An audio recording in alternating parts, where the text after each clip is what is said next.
US మళ్ళీ ఇండియాకి ఇంకో బ్యాడ్ న్యూస్ తీసుకొచ్చింది అంటున్నారు. గ్రెగ్ స్టూవర్ట్ ఇతను ఒక US Congress man H1B visa ప్రోగ్రామ్ని కంప్లీట్గా తీసేయాలని చెప్పి ఒక బిల్ని ఇంట్రడ్యూస్ చేశాడు. దీని పేరు ఎగ్జైల్ యాక్ట్. ఇఫ్ ఈ బిల్ పాస్ అయిందంటే దీనివల్ల ఇమిగ్రేషన్ అండ్ నేషనాలిటీ యాక్ట్స్ అంతా అమెండ్ అయ్యి కంప్లీట్గా H1B వీసా ప్రోగ్రామ్ని తీసేయాల్సి వస్తుంది. Now why is this big?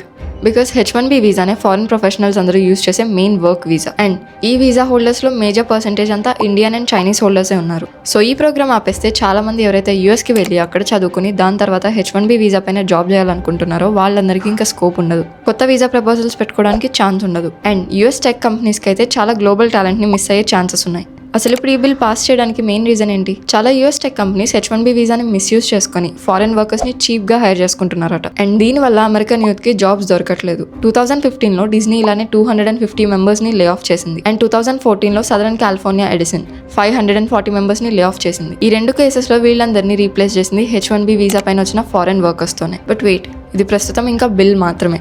If ఇది పాస్ అయిందంటే చాలా మంది ఇండియన్ స్టూడెంట్స్ అండ్ ప్రొఫెషనల్స్ యూఎస్కి వెళ్ళాలనుకుంటున్న కళలన్నీ కళలుగానే మిగిలిపోవచ్చు. ఇంటర్నేషనల్ నుంచి హైపర్ లోకల్ దాకా. ఇలాంటి న్యూస్ అయినా ఫస్ట్ మీకు తెలియాలంటే డౌన్లోడ్ చేసుకోండి వే2న్యూస్ యాప్.